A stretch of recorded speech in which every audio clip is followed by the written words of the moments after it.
الحمد لله نحمده ونستعينه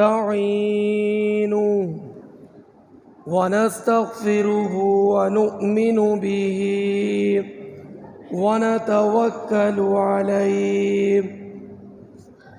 قال الله تبارك وتعالى في كلام الآخر: شهر رمضان الذي أنزل فيه القرآن. صدق الله مولانا العظيم. إن الله وملائكته يصلون على النبي يا أيها الذين آمنوا صلوا عليه وسلموا تسليما. اللهم صل على سيدنا محمد وبارك وسلم. حمد و صلات کے بعد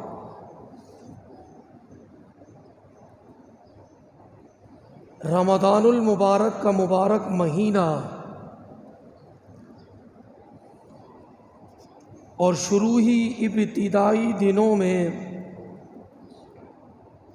جمعۃ المبارک کی برکتیں اللہ تبارک و تعالیٰ کا کروڑ ہا کروڑ احسان کہ اس نے زندگی میں ہمیں ایک مرتبہ پھر رمضان جیسا مبارک مہینہ عطا فرمایا. رمضان المبارک کا مہینہ خوش نصیبی سے ملتا ہے. کتنے ہی ایسے لوگ جو پچھلے سال ہمارے ساتھ تھے لیکن آج وہ ہمارے درمیان نہیں. رمضان کا مہینہ ملنے کی خوش نصیبی سب سے بڑی علماء نے یہ بیان فرمائی کہ اس مہینے میں بندہ کثرت کے ساتھ اللہ کے حضور حاضر ہو کر نیکیاں حاصل کر سکتا ہے.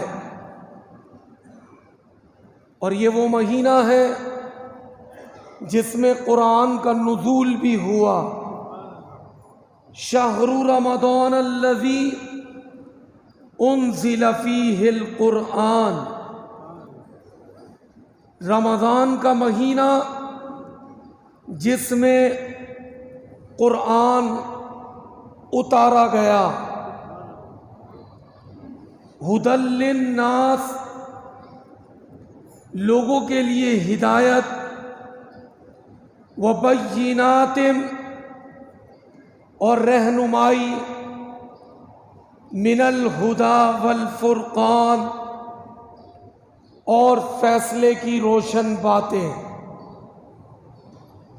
اللہ تبارک و تعالیٰ کا اس امت پر خاص انعام مصطفیٰ کریم صلی اللہ علیہ وسلم کا فرمان کہ میری امت کو 5 چیزیں اللہ پاک نے ایسی عطا کی ہیں رمضان میں جو اس سے پہلے کسی بھی امت کو عطا نہیں کی گئی. پہلی بات، رمضان المبارک کی جب پہلی رات آتی ہے تو اللہ تبارک و تعالی میری امت پر رحمت کی نگاہ فرماتا ہے.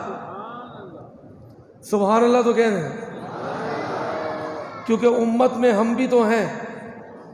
تو اللہ تعالیٰ نے ہم پر نگاہ رحمت فرما دی کیونکہ یہ فرمان مصطفیٰ کریم کا ہے کہ رمضان کی پہلی شب جب آتی ہے تو اللہ پاک میری امت پر نگاہ رحمت فرماتا ہے. اور آقا فرماتے ہیں کہ جس پر اللہ اپنی نگاہ رحمت فرمائے پھر اللہ پاک اسے عذاب نہیں دیتا، رحمت کے ساتھ ساتھ عذاب سے بچاؤ کی تدبیر بھی. دوسری بات، شام کے وقت کیونکہ روزہ دار صبح سے لے کر شام تک کچھ کھاتا پیتا نہیں ہے، تو شام کے وقت اس کے منہ میں ایک بو پیدا ہو جاتی ہے. آقا فرماتے یہ بو اللہ کی بارگاہ میں مشک اور عنبر کی خوشبو سے زیادہ پسندیدہ ہے، یعنی اللہ تعالیٰ اتنا پسند فرماتا ہے. تیسری بات، اللہ تعالیٰ فرشتوں کو حکم دیتا ہے کہ میری امت کے لیے رات ہو یا دن ہو سب مل کر دعائے مغفرت کرتے رہو. ہم وہ عظیم امت ہیں کہ فرشتے ہمارے لیے دعائیں کرتے رہتے ہیں. چوتھی بات، اللہ تعالی جنت کو حکم دیتا ہے جنت سج جا، سور جا، خوبصورت بن جا. کس کے لیے؟ میرے پیارے پیارے بندوں کے لیے کہ جو مشقت اٹھائیں گے، جو روزے کی بھوک اور پیاس کو برداشت کریں گے، ان کے لیے سج جا. اللہ پاک فرماتا ہے ان قریب جب وہ مشقت اٹھا کر میرے پاس آئیں گے تو میں انہیں جنت کی صورت میں انعام عطا کروں گا. یہ چوتھا انعام ہو گیا. آقا فرماتے یہ انعام کسی بھی امت کو نہیں ملا. پانچواں انعام، جب رمضان کی آخری رات آتی ہے تو رب عز و جل سب کی مغفرت فرما دیتا ہے.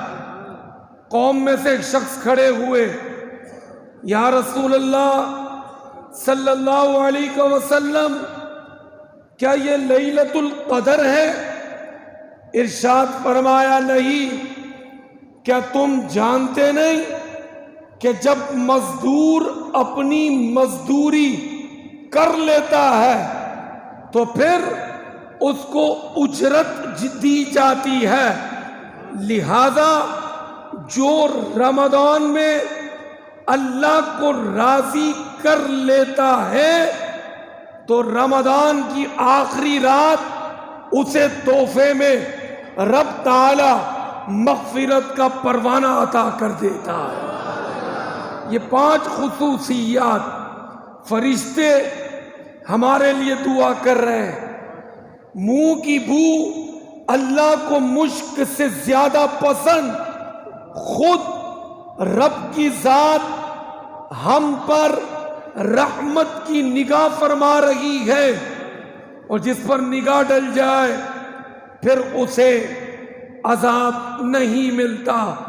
ایک طویل حدیث رمضان کے حوالے سے حضرت سیدنا سلمان فارسی اس حدیث کو نقل کرتے ہیں.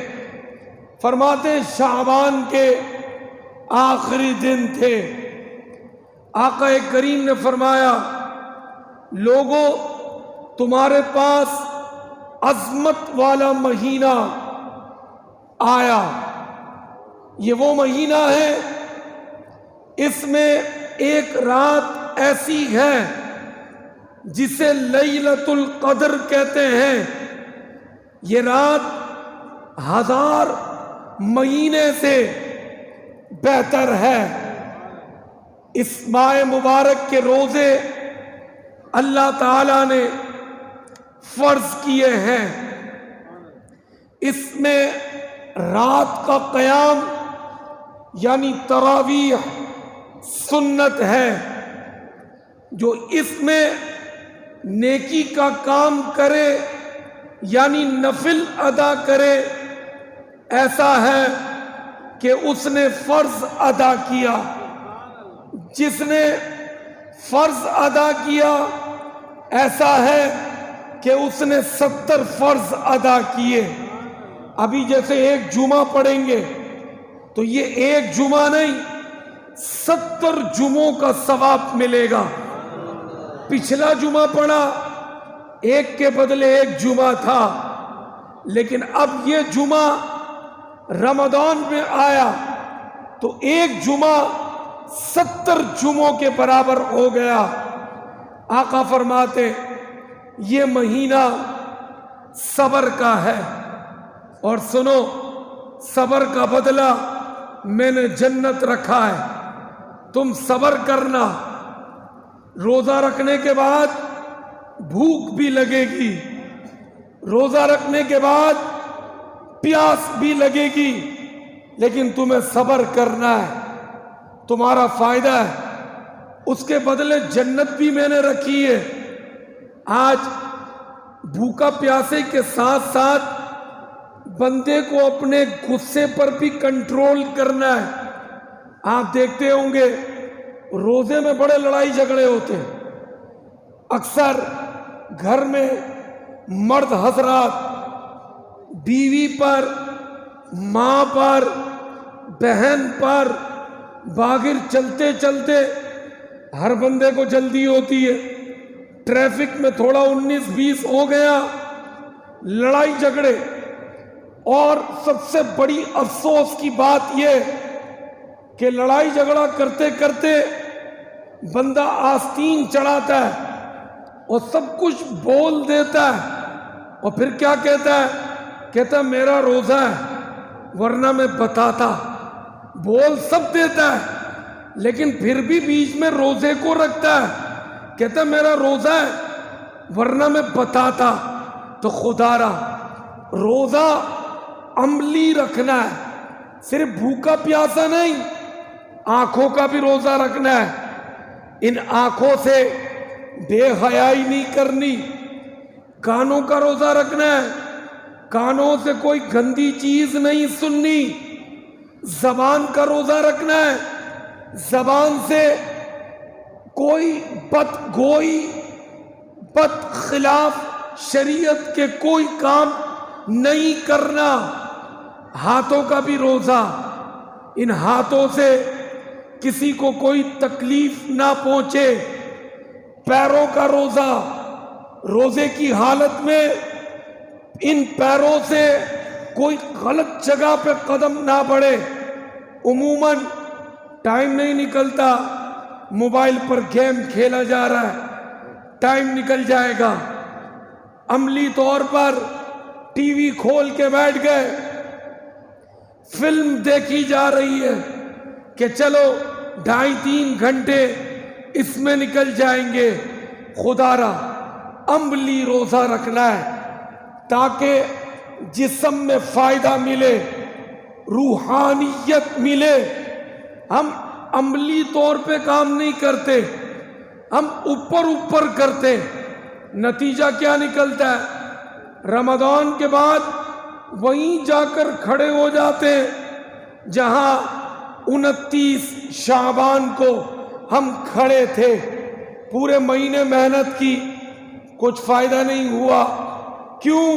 ہم اپنا محاسبہ کریں، روزہ رکھیں، لیکن جس طرح حق ہے کما حق اسی طرح روزہ رکھا جائے۔ تو اللہ نے فرمایا محبوب ان سے کہیں کہ صبر کریں، صبر کا بدلہ میں نے جنت رکھا۔ یہ مہینہ مواسات کا ہے، مواسات کا مطلب غم خواری کا۔ اگر امت میں کوئی پریشان ہے، اللہ نے آپ کو استطاعت دی ہے، آپ اس کی مدد کریں تاکہ وہ اچھے طریقے سے روزے کا اہتمام کر سکے۔ یہ آج کل جو پیشہ ور بھکاری گھوم رہے وہ نہیں، اپنے علاقے میں دیکھیں، پڑوس میں دیکھیں، سب سے پہلے رشتہ داروں میں دیکھیں، سب سے پہلا حق رشتہ داروں کا ہے۔ ہم باہر بانٹ رہے ہوتے ہیں، ہمارا بھائی پریشان ہوتا ہے، بھائی کے بچے پریشان ہیں، اور ہم باہر ڈبے بھر بھر کے لوگوں کو بانٹ رہے ہیں۔ خدا را پہلے اپنے گھر کو دیکھیں، حکم ہے شریعت کا، پہلے اپنے گھر پر توجہ دیں۔ تو یہ مہینہ آقا فرماتے ہیں بھلائی کا ہے۔ اس مہینے میں مومن کا رزق بڑھا دیا جاتا ہے۔ آقا کا فرمان ہے کہ دیکھیں پورے سال جو نعمتیں نہیں ملتی، رمضان میں وہ نعمتیں میسر آتی ہیں۔ آقا کریم فرماتے ہیں جو اس میں روزہ دار کو افطار کروائے، اللہ پاک اس کی مغفرت فرما دیتا ہے۔ روزہ دار کو افطار کروانے کی بڑی فضیلت ہے۔ آپ کو اگر ایک کھجور کی استطاعت ہے نا، ایک کھجور بھی کھلائے، فائدہ کیا ہے کہ روزہ دار کو افطار کروائیں گے تو پہلا فائدہ مغفرت، دوسرا فائدہ جہنم کی آگ سے آزادی۔ اب ایک شخص کھڑے ہوئے، یا رسول اللہ صلی اللہ علیہ وسلم، ہم میں سے ہر بندہ اتنی استطاعت نہیں رکھتا کہ کسی کو روزہ افطار کروائے۔ آقا کریم نے فرمایا سنو، یہ اجر اس کو بھی ملے گا کہ جس نے ایک گھونٹ دودھ یا ایک گھونٹ کسی روزہ دار کو پانی پلا دیا، اللہ پاک اس کی بھی مغفرت کر دے گا، اور سب سے بڑا ثواب اس کو یہ ملے گا کہ جتنا ثواب روزہ دار کا، اتنا ہی ثواب اس روزہ کھلوانے والے کو بھی اللہ پاک عطا فرمائے گا۔ اور آقا فرماتے جس نے روزہ دار کو پیٹ بھر کر کھلایا اور پلایا، کل قیامت کے دن میں اسے اپنے حوض کوثر سے جام پلاؤں گا کہ جب وہ ایک مرتبہ حوض کوثر کا جام پی لے گا، پھر قیامت میں اسے پیاس ہی نہیں لگے گی۔ حوض کوثر کے پانی کا یہ کمال ہے۔ آقا کریم فرماتے اس کے شروع کے 10 دن رحمت ہے، رحمت کا عشرہ ہے، بیچ کے 10 دن مغفرت کے ہیں، آخری 10 دن جہنم سے آزادی کے ہیں۔